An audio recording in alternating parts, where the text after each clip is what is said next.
Good morning, everybody. My name is Susanna Korpivaara. I'm the managing partner for Rud Pedersen here in Finland. I'm going to steal a couple of minutes from you and say a couple of words about Rud Pedersen. Many of you know our company, but for those who do not, I'll share a couple of facts. We work in the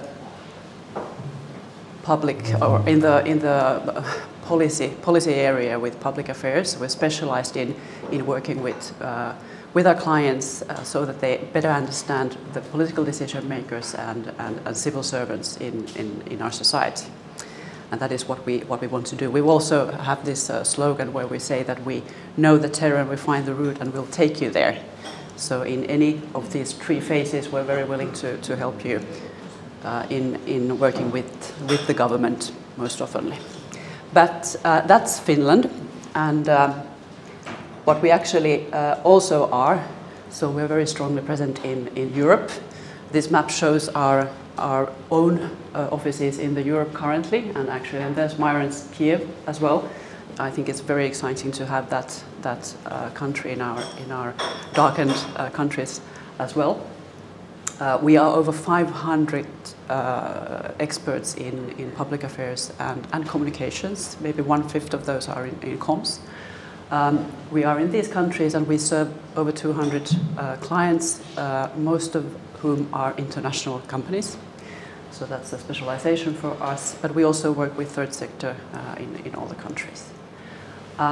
Main industries: healthcare, security, defense, ICT, finance. If your business is regulated, you'll probably find it very interesting, or at least of need, to work with governmental affairs and government officials, at least in order to understand what's going on. Then influencing, of course, is the next stage of that, which also is possible. But often, at least in business life, you don't want to get surprises, and this is where we usually come in when working with the business side. We also work, it's not like we don't work in the countries that are not mentioned here.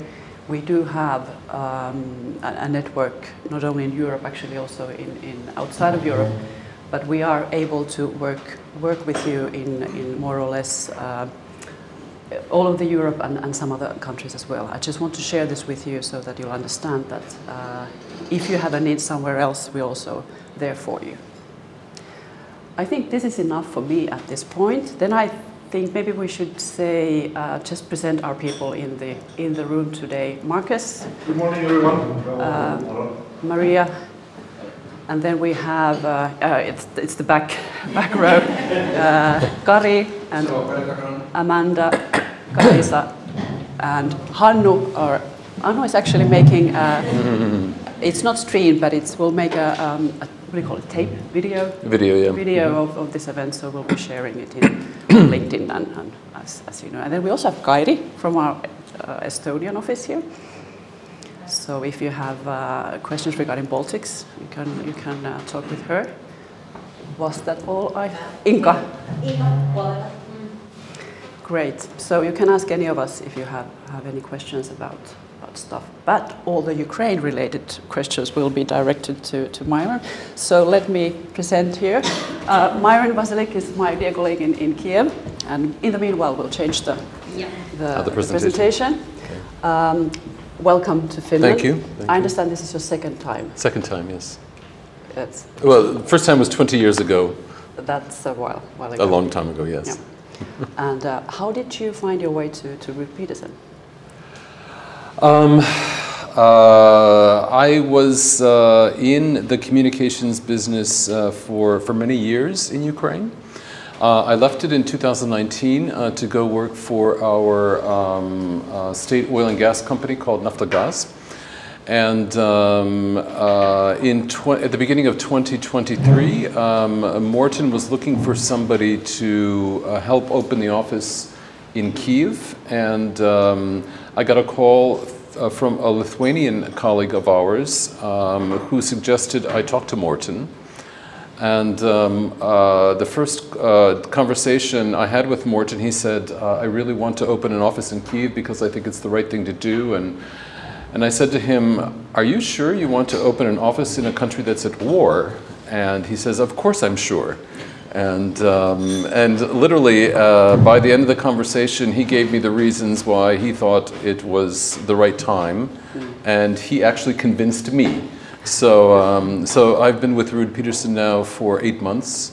I think I officially joined April 15th or 17th, something like that. Okay. But, so and Morten is Morten Rud Pedersen. Morten so Rud there's Pedersen. a guy behind Sorry. the name. So yes, yeah. So that's how I got to my that is how connection. it usually starts. People say that I think you should talk to Morten, and then it's then it's gone. The floor is the floor is mine. Okay, thank you very much. Okay. Well, first of all, it's very good to be in Helsinki, and thank you very much for joining this discussion this morning. I feel like we're in a classroom, and I feel like a lecturer. So, I hope I'm not going to bore you, but because my topic is a little bit different than what you read or hear in the headlines. Of course, in the headlines, you read about the war, the front line, what's happening, the tragedies every single day, and of course, they are very, very gruesome and, you know, very disruptive, to put it mildly.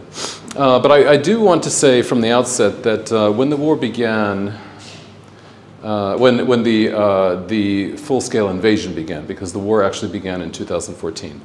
When the full-scale invasion began in February of 2022, many people that were working for state companies, many people that were working sort of in the strategic thinking business, if you will, were looking at different scenarios because the war, of course, it was unexpected, but yet it was expected. So those people that are working in the planning always, you know, plan for the worst. And I think one of the interesting things was, at least for me personally, was that the experience of Finland, the historical experience of Finland in battling the Russians at the beginning of the 20th century. And I think for many people it was a lesson in confidence, because if the Finns could beat the Russians, then we also understood that the Ukrainians could beat the Russians as well. So thank you for that lesson in history.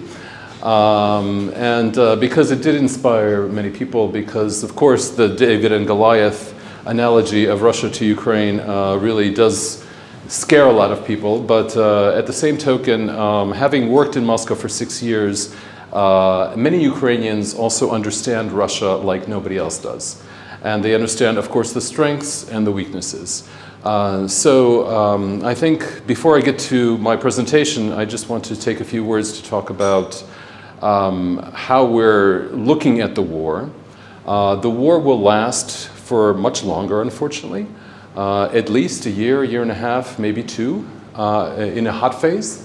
And of course, the armed forces are preparing for that. As you know, our partners have given Ukraine, are training Ukrainian pilots on the F-16s, which will probably come on board in 2024. So right now is the sort of the ground counteroffensive, which is going to take back, or seeking to take back territories in the south and in the east. But of course, that can only be successful with the air support. So we do expect that the war will last at least until, I'm sure, through the end of 2024, and probably for the first quarter or first half of 2025. So I think that in terms of our planning, we understand that the war is here for quite a while.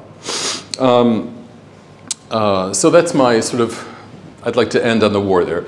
Let's talk about business. I think that with regard to business, business has really been the untold story, because when the war broke out, business, of course, was quite scared, like everybody was, because we expected it, but we were still not expecting it.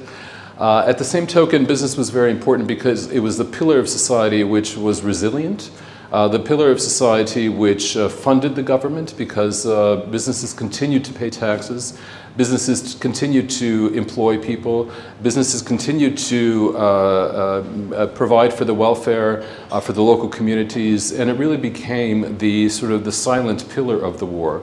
Because of course you had the armed forces, you had the volunteer organizations, and then you had business which was really sort of continuing to do its day-to-day work.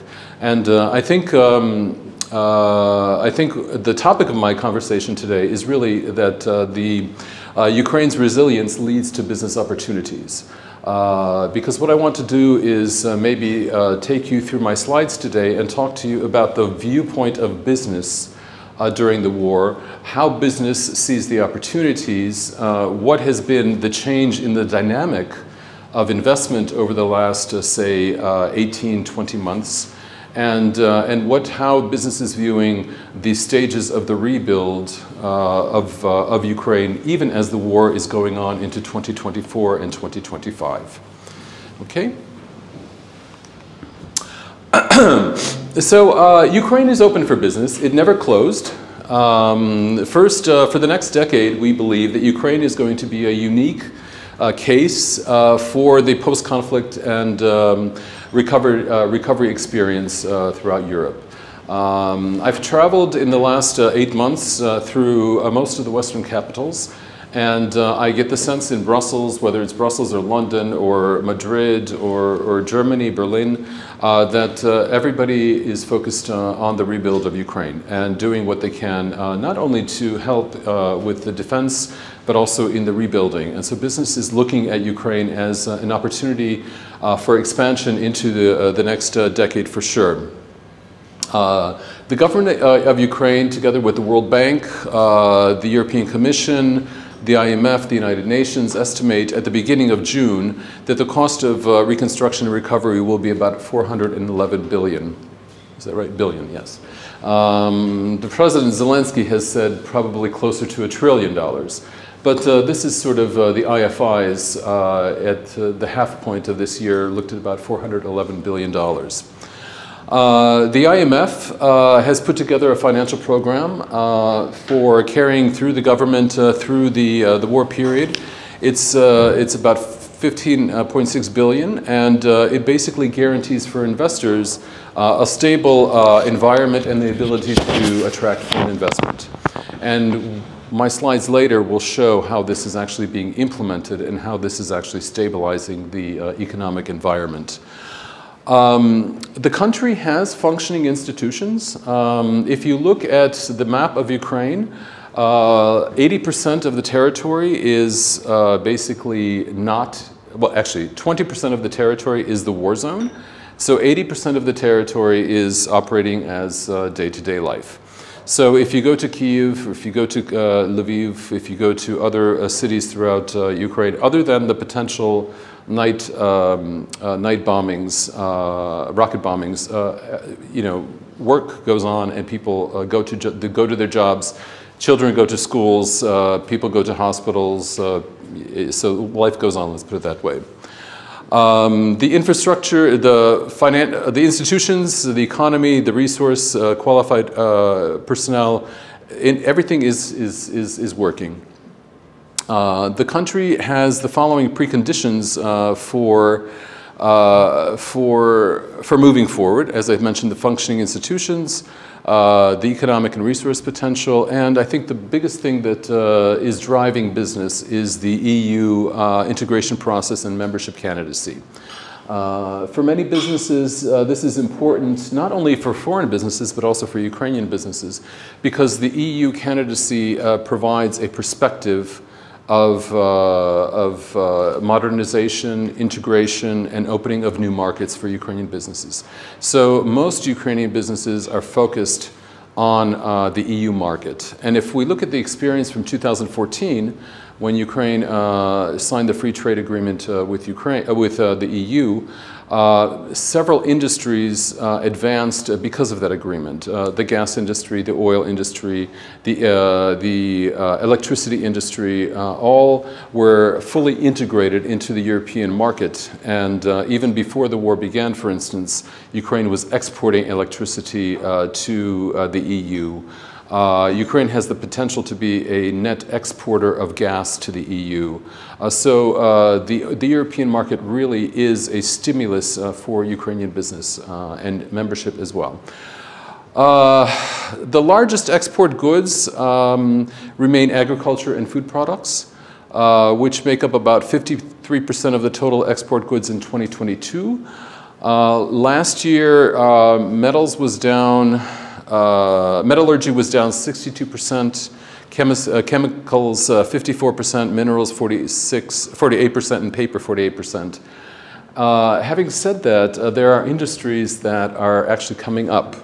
The IT industry, the defense industry, security industry, these are all industries that are attracting funds, attracting FDI, and as our traditional Ukrainian industries have been negatively affected by the war has also opened up new industries that are attracting more investment and are sort of the wave of the future in the country. The last point I want to make is that Ukraine has great potential for the development in the fields of defense, as I mentioned, energy, technology, agribusiness, healthcare, medtech, and the export of rare earth minerals. So that sort of shows you that Ukraine is open for business. There was an interesting article in the Wall Street Journal just last week, and I think I shared it with Marcus and with Maria. And the title was, Why Are Investors Coming Back to Ukraine? If you see from the, here we go. This is the monthly foreign direct investment into Ukraine, and as you see, the Russian invasion of February, and so February, March, April, May, June, July, August, September, October, November, December, and then you see the return in January. You know, it's coming back. So in these 8 months, Ukraine has attracted about $3.5 billion in direct foreign investment. So as the war is going on in its hot period, Ukraine is attracting FDI. If you know, as I mentioned, compared to 2022, it's almost double, triple of what it was in 2022, and even in the months before the war. Inflation is continuing to decline. Last year, our inflation was about 20% because of the war. This year, 10.6% and 8.5% next year. So we're seeing that with the incoming FDI, which is allowing the National Bank to stabilize the situation. The help from the IMF is stabilizing the situation. Inflation is coming down, and investors are confident about moving into the country. We expect the GDP in 23, based on whether it's the National Bank or the IFIs, to be plus 3 to 3.5% growth, and next year 3.5 to 4% growth in GDP. So despite the war going on, we see that there is investment coming into the country. We see that the outlook is a growth outlook. And if you read the Wall Street Journal article, I think the major takeaway there is that the new industries that are popping up in Ukraine, the defense, the healthcare, IT, technology, is bringing in a lot of venture capital, a lot of capital that is willing to be risked to help develop these industries and move Ukraine into the next phase.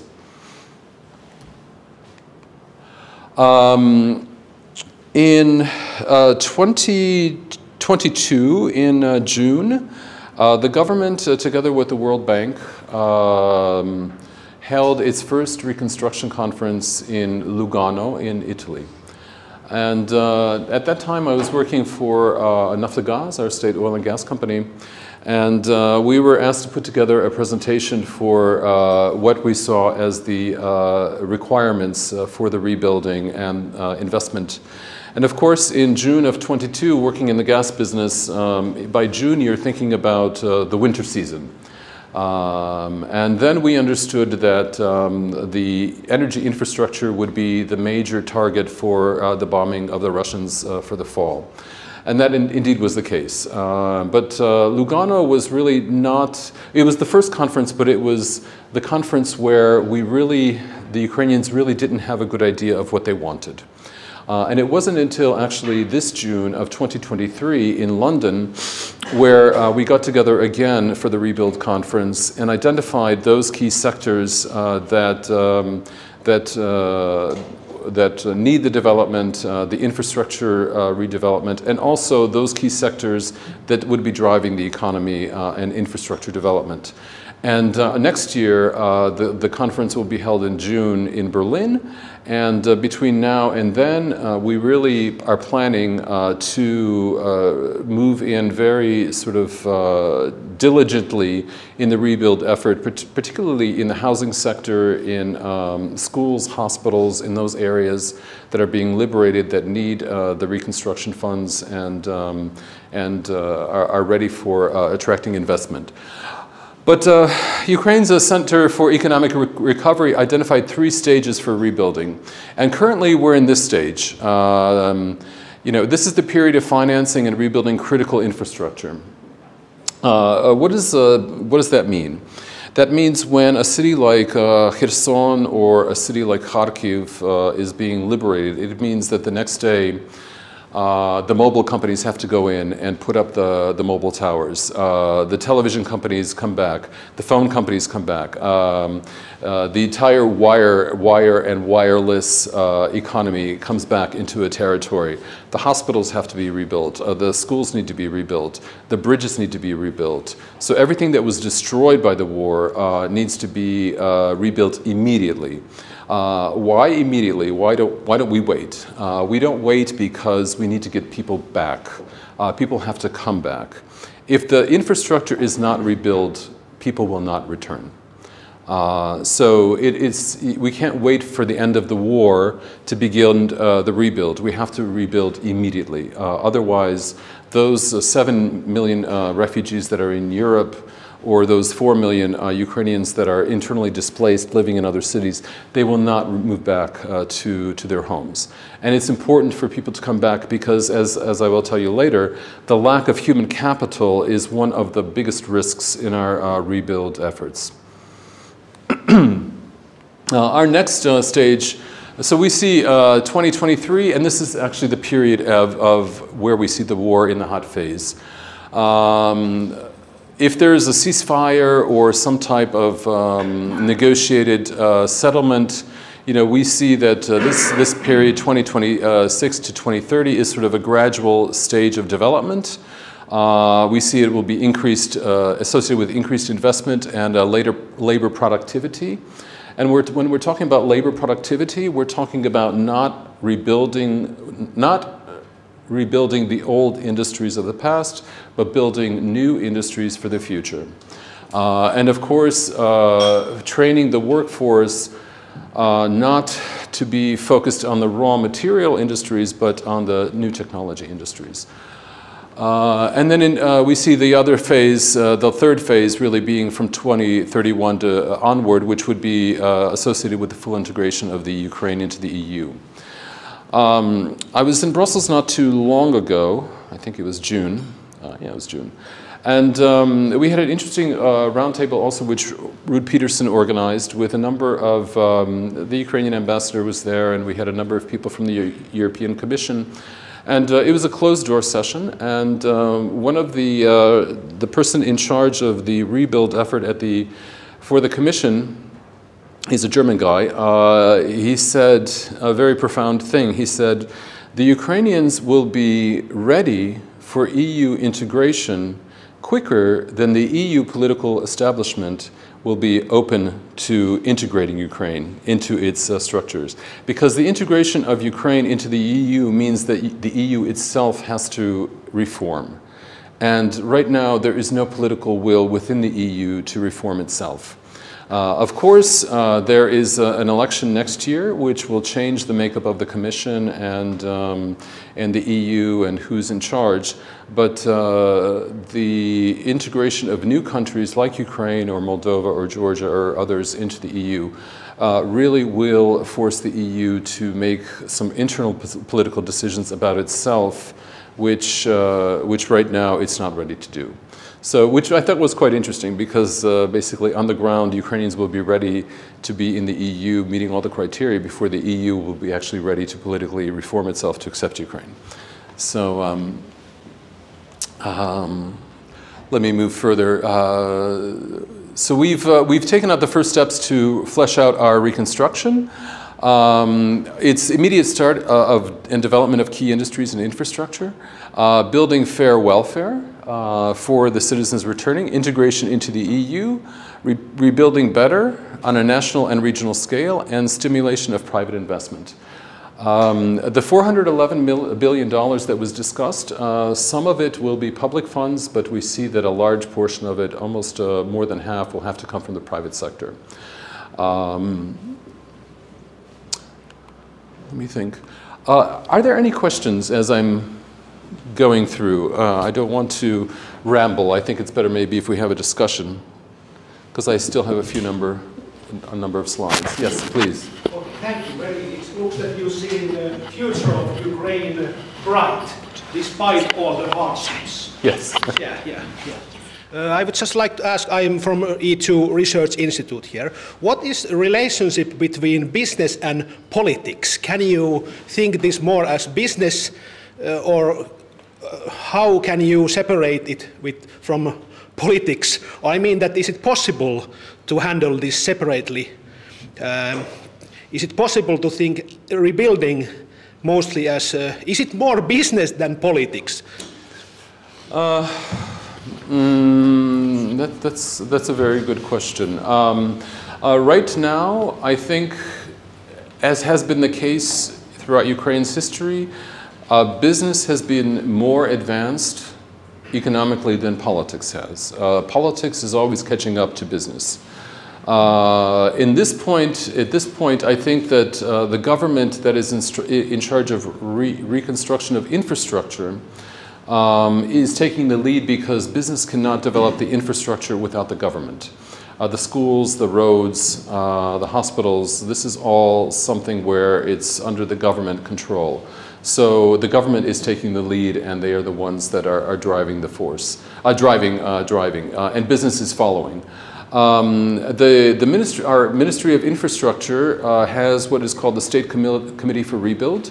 And the director of that committee is somebody that I've known for many, many years. He is in charge of developing the standards for business so that the business that are actually doing the rebuild, they're doing them at the EU standards, the building standards. And his job is really to introduce these building standards through the entire bureaucracy. And through legislation and through what we call normative acts, sort of bylaws, if you will. And his job is very difficult because prior to 2014 and the entry into the EU Free Trade Agreement, we had to completely decentralize government decision-making. So, during the Soviet period, it was a very, very strict vertical.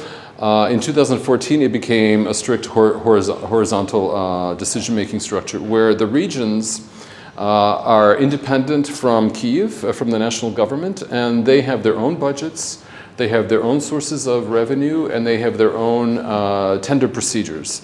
So each region decides for itself which tenders to have for rebuilding.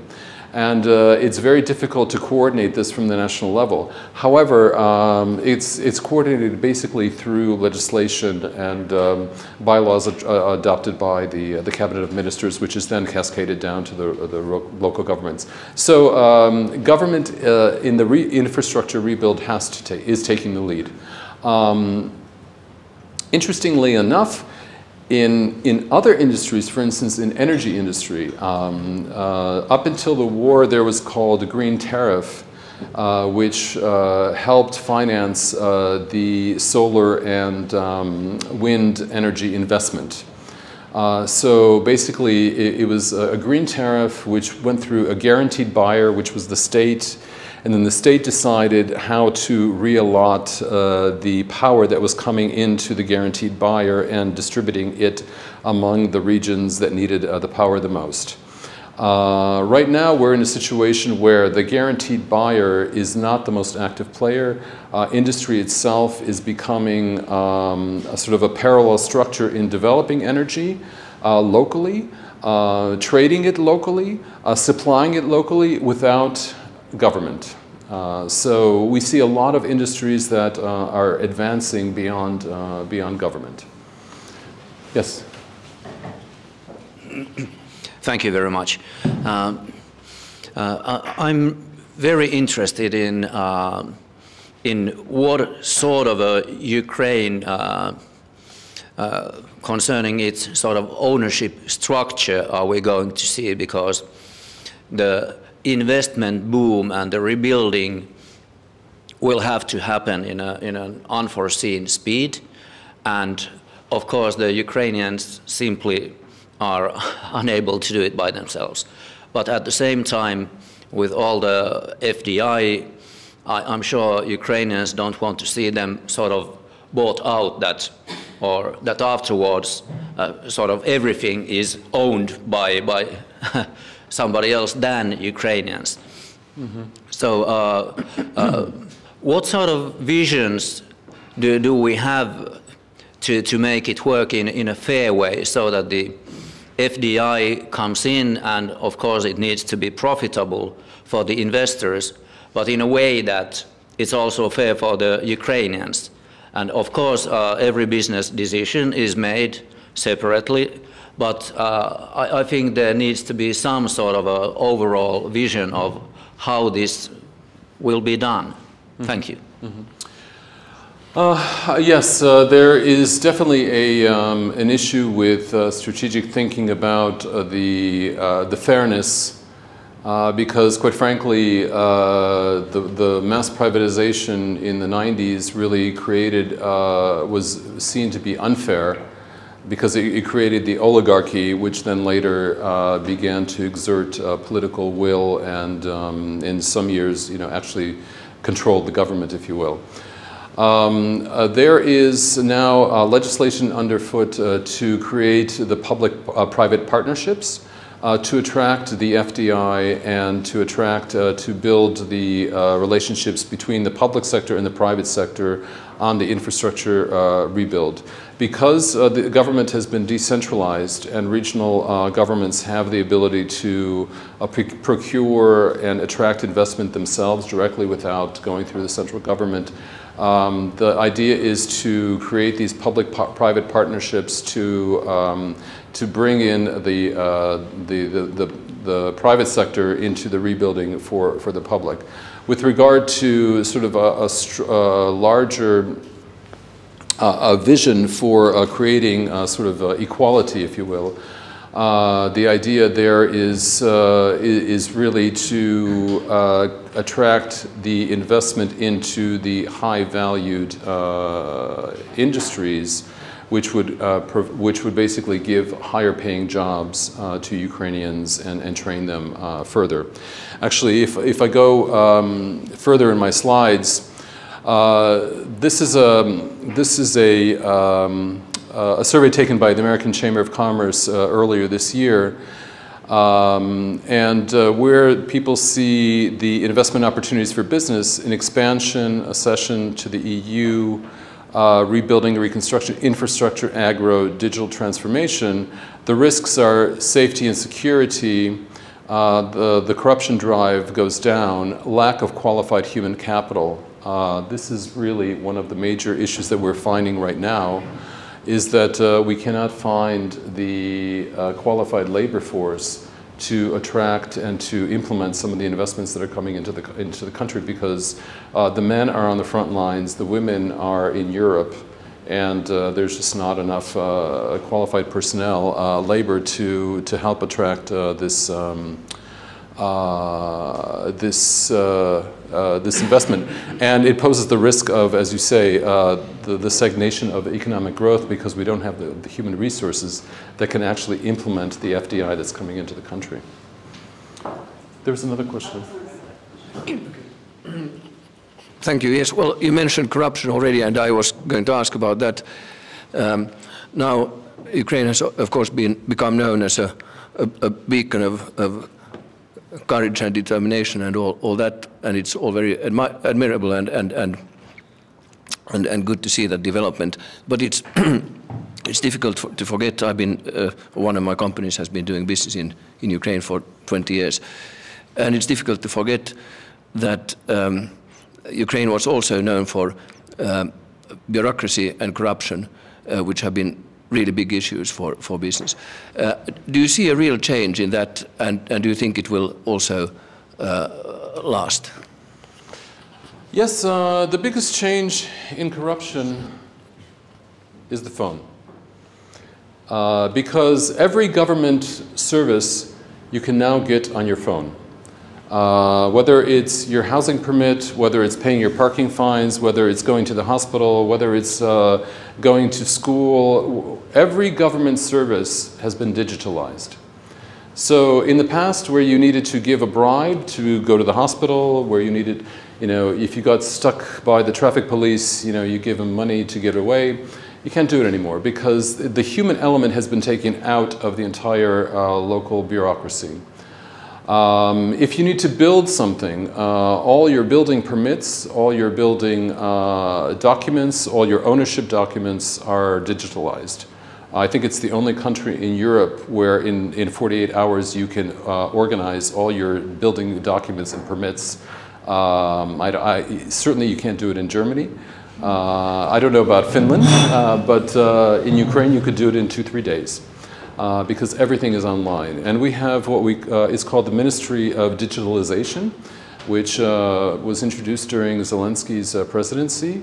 And the minister there is, actually he's from our industry, he's a marketer, and he's into the digital economy, and he has completely digitalized the entire government service sector. That doesn't mean that corruption doesn't exist, because high-level corruption continues to exist. I think you've seen the stories of kickbacks in procurement, even from the own military, because our Minister of Defense was taken down a few weeks ago because of corruption.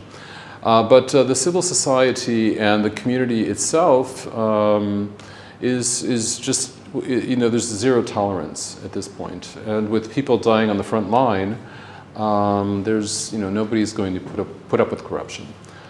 So I think the dynamic has certainly changed, but corruption is an everyday fight. You just can't solve it in one day and it will be gone tomorrow.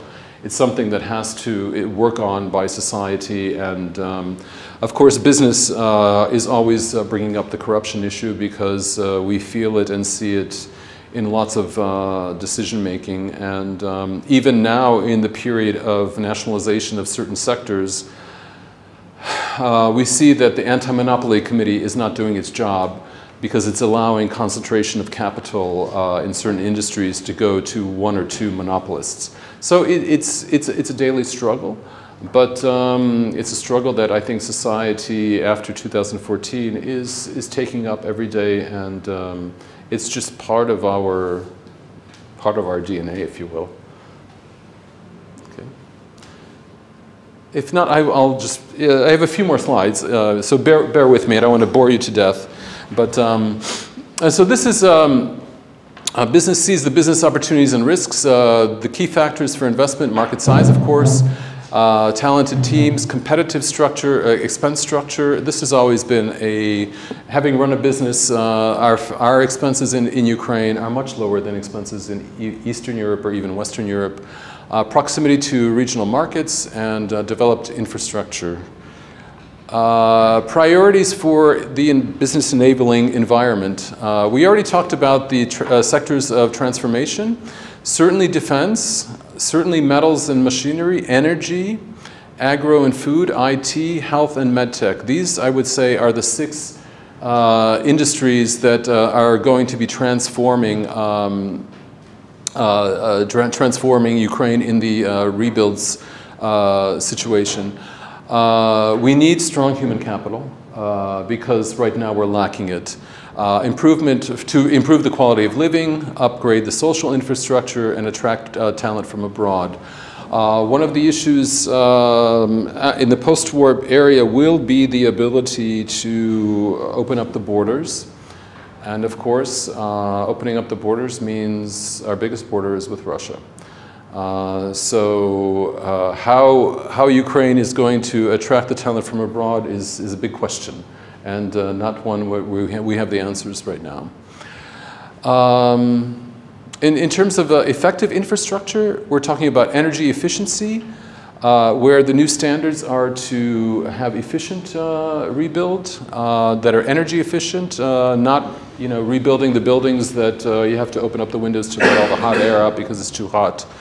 Modernization of the infrastructure and housing, and a stronger integration of Ukraine's logistics in the EU, whether it's rail, air, freight, and sea, etc. So these are sort of what we see as the priorities for creating a business-enabling environment. And lastly, success stories. So I mentioned some of the FDI that is coming into the country. Nestle, Unilever, both had destruction of their facility, complete destructions of their facilities in Ukraine from the war. So Nestle has started building a new production facility. I think 45 million is the price tag. Unilever, 20 million euros on new production facilities. Coca-Cola, the largest facility in Eastern Europe, it was also under occupation during the first 3-4 months of 2022. It's now fully operational. Rheinmetall, it's a German automotive defense manufacturer, and they're establishing a joint enterprise for the rebuild of the armored vehicles in Ukraine.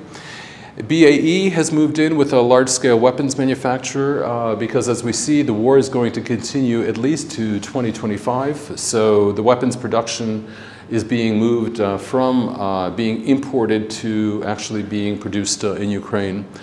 We have gone pretty much completely, as Finland, cashless.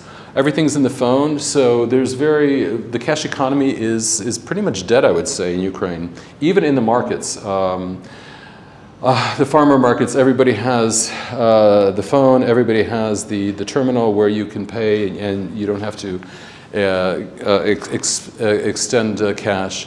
Carlsberg is rebuilding its facility. This is an interesting story. Tigulska wind farm. It was in the Mykolaiv region, which is right on the front line, and it was opened by the Danes. They supplied the wind turbines. DTEK was the actual the Donbass Fuel and Energy Company was the client. And they created a wind farm literally 100 kilometers from the front line, and it was done during the war, built during the war. Danish transport logistics company it exited Russia but moved its operations to Ukraine in its entire logistics. Ryanair announced its $3 billion post-war Ukraine investment plan. Kingspan, an Irish company in insulation energy infrastructure, is investing $200 million to build a new technology campus. And Knauf, which had a facility in Donetsk region, is now building a new facility for reconstruction of social facilities. So as you see, many companies are already investing in the market, and when we talked about growing FDI, these are the success stories that we've recorded, and there's many, many more. These are just the sort of the big brand names, if you will.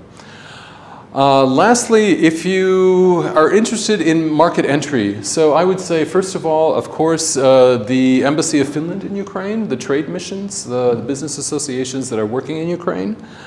In terms of the rebuild, we have the Ministry for Communities, Territories and Infrastructure Development.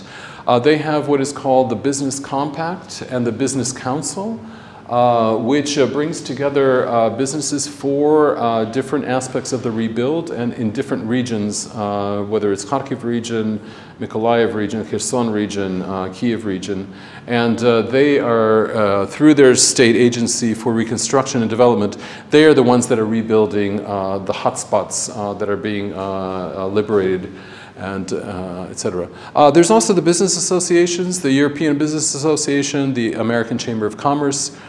This is where business comes together. I think there's also a Finnish-Ukrainian trade organization. So this is where business comes together to compare notes, compare industry issues, and lobby the government for an improvement in the legislation or in the application of state regulations. And last but not least, as Susanna mentioned, Rud Pedersen does a lot of work in the public affairs sphere. We do a number of what we call mapping documents for our clients, mapping strategies of how to reach decision makers, government officials. So for our clients, we help them along the way in terms of investing or basically building the contacts, building the relationships that they need with the decision makers to move their business along. So I hope in my short 20-30 minutes I gave you a picture of where we've come, what our sort of our perspective is for the next year and a half, how Ukraine sees the rebuild going forward over the next 2 years, the next 5 years, the next 10 years. And don't be late, because as you see, the FDI is growing already. And we expect next year, even during the hotter phase of the war, there will be more money coming into the market. The front line is long. The territory occupied is 20% and dropping. So that means that 80% of the territory is free and open for investments. Of course, many of the investments are being focused on the western border with Europe. For logistical reasons, for safety reasons, but the market is quite active and dynamic. So thank you for your attention. If you have more questions, I'd be happy to take them. Yes, thank you, Myron. That was an excellent introduction for this morning. Thank you. While you think about your further questions, I actually have one. You kept referring to that the war was to continue for some time. Yes. Is there a specific? Can you explain the logics behind why it continues? When does it end, if it continues, when does it really end? Something happening, does it have to do with politics? I think it has to do with politics because, as you know, the Russians believe that they are fighting the West, the collective West, as they say, and in particular, they are fighting the United States and NATO. So they believe that they can prolong the war to get a change in the US regime that would then give them a favorable bargaining power to come to terms with the US under a different presidency than Biden. However, as Biden says that, I cannot negotiate for Ukraine, but the Russians completely ignore it, of course, and they would not want nothing more than to basically have either NATO or Washington negotiate for Ukraine, because that would really, that's in the Russian point of view. But we see, of course, for the Ukrainians, it's important to regain the territory, and the goal is to regain the territory that was the 1991 borders, before Russia invaded in 2014 and took away Crimea and parts of Lugansk and Donetsk. I think that it will take time, because it needs the equipment, it needs the support of the West. And as we see the political dynamics are changing with the elections, first in Russia of March of next year, then November in the United States, the EU elections, there will be potentially Ukrainian elections. So the election cycle will change the political dynamic of the war, unfortunately. I understand that currently it's not a normal political the current Ukraine is not a normal political state, but is there something you could tell about Ukrainian politics? Is there something specific to it if you compare it to Europe or the US?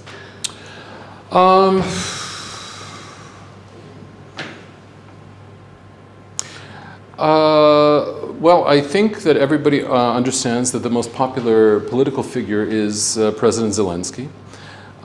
His popularity continues to be quite high. I think his popularity is higher in America than it is in Ukraine. I think he's actually more popular in America than Biden is. We have actually had politicians like that as well. Yes, okay. Yes, I know some of them. But you know, that is unsustainable. And we understand that his support in Ukraine, we see it diminishing because his party, right now, he has the total control of the parliament, what we call the supermajority. However, if an election were held today, his party would not have the supermajority. They would not have a majority. They would have to form a coalition government. Forming a coalition government would mean that he would have to cede some powers to his partners. So the political dynamic on the ground is changing quite significantly. I don't foresee him losing power in the near term.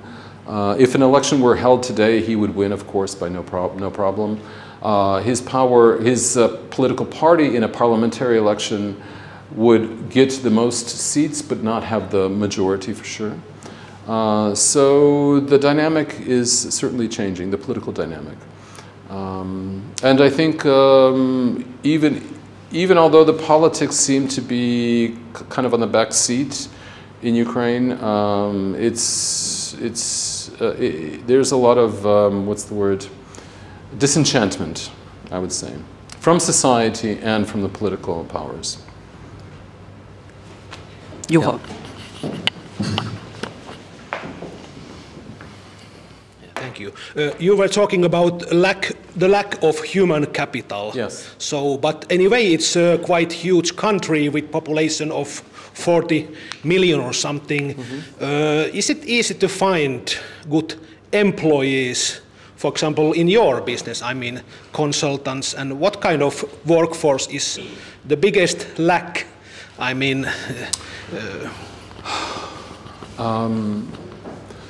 I think I'll start with the easiest. In our industry, in the communications or public affairs industry, before joining Rud Pedersen, I was with a different agency for almost 20 years, and that agency was focused mostly on communications, not so much on the public affairs. And when the war began, most of the team left. So most of the team was in Poland or in Germany or in some other country. And of course, they continued to operate online for a while. But we see that with the war, with them being abroad, they have lost their competitive advantage because they've lost the connections inside the country.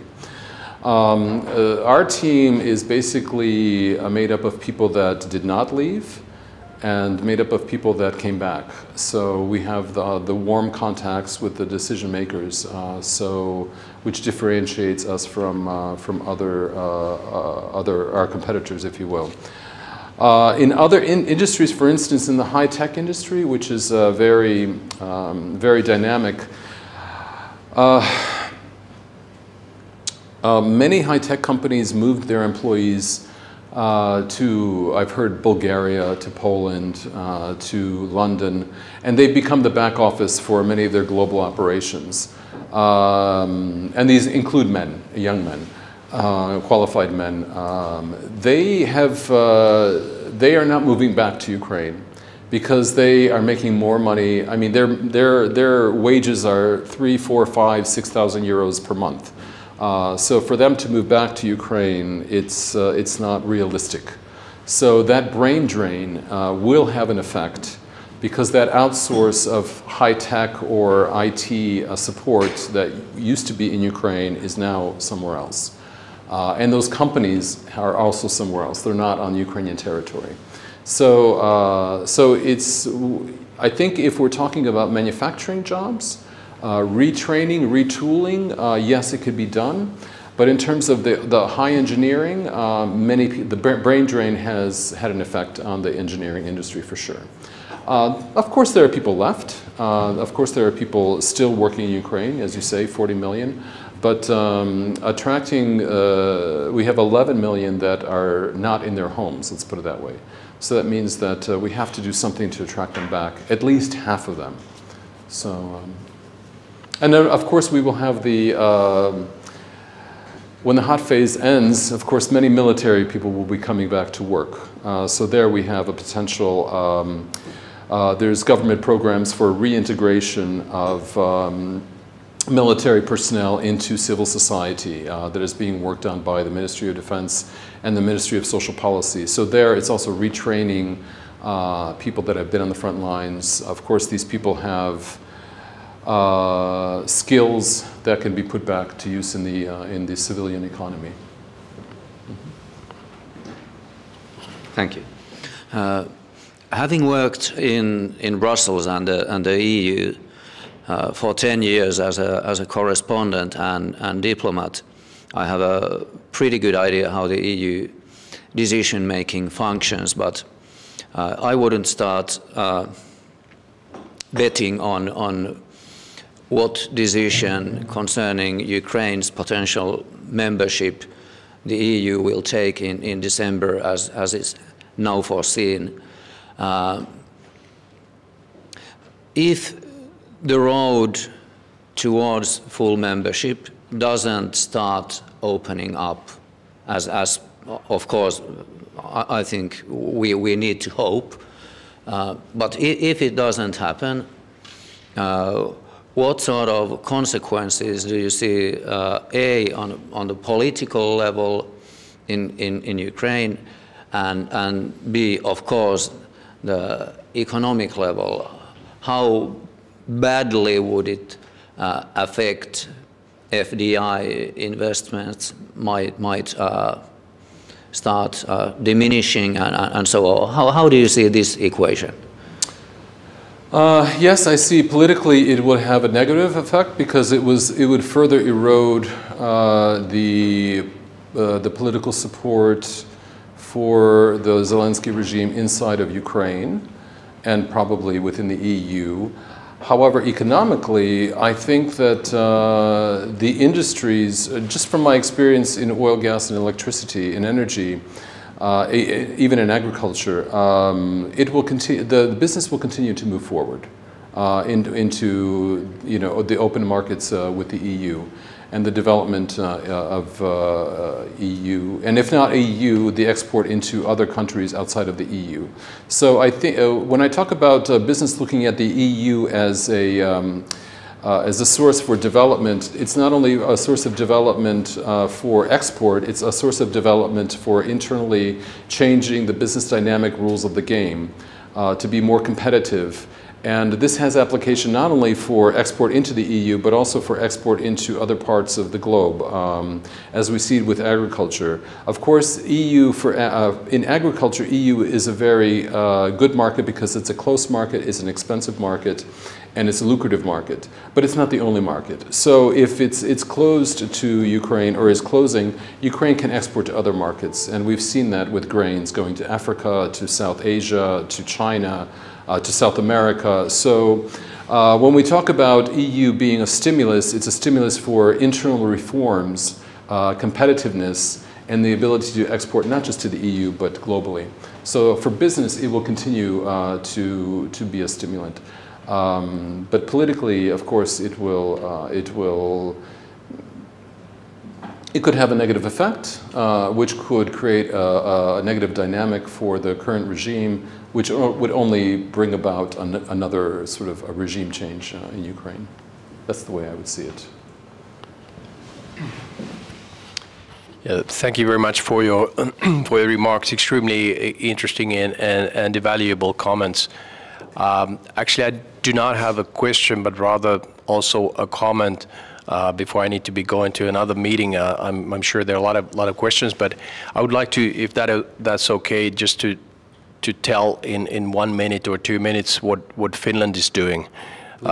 I'm ambassador working at the Finnish Foreign Ministry. Just returned from Singapore, where I spent the last 4 years, and now I have as my duty to sort of coordinate the reconstruction plan for Finland to participate in the reconstruction work in Ukraine.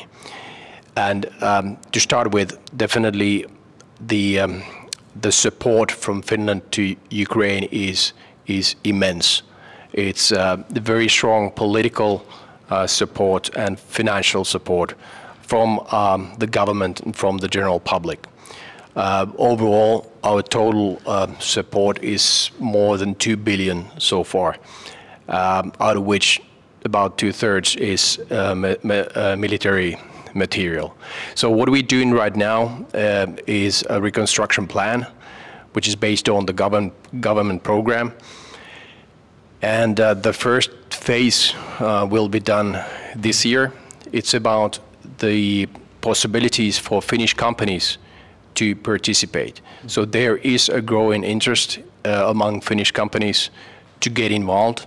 And right now we are identifying sort of the financial questions, advisory services, things like that, which are relevant to the Finnish companies. And this is a very good list of contact points.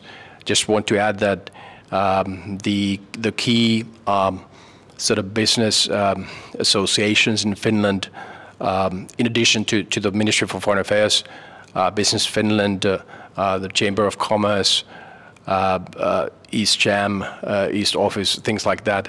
They're thinking about it. We're together thinking about issues. And now in 2 weeks, around 40 Finnish companies will participate in Warsaw in this Rebuild Ukraine fair.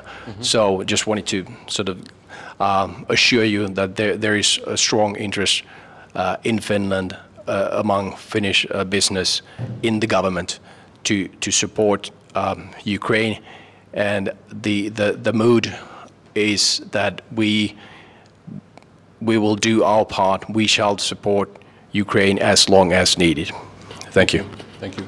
Yes, I believe it's November 15th and 16th in Warsaw. There's another conference that is attracting many companies, mostly from Eastern Europe and of course Finland as well. So these conferences are continuing to go on and on, but the big one was Lugano, then London, and then Berlin of next year. But yeah, thank you very much. And I know that many governments have allocated public funds for rebuild. Much of this money is for military assistance, but also it is for humanitarian and business support. So thank you. Yes. Any further questions? Anything from you? Well, thank you for being good students. Thank you for the questions. Very good. Thank you very much. Thank you.